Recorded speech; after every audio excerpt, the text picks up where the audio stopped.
يا الله، السلام عليكم شباب.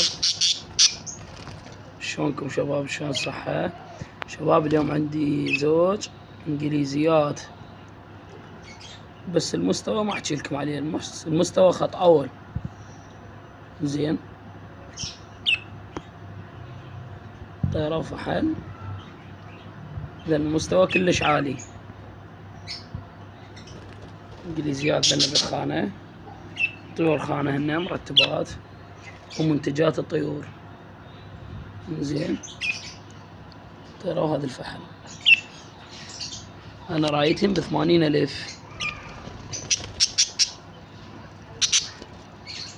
زين، صباع المستوى مبين ذاك اهو، ما يبين مجال بسيط للشراي. مكاني بغداد الحسينية مال راشدية. شباب راح نخلي رقمه بالوصف، واللي يريدني يخابرنا ويراسلنا على الصفحة وانا اكون بخدمته. طبعا التصوير ظالمهن والله ما مبين مستواهن. مستواهن كلش قوي وعالي. زين، وانا بخدمة الشراي.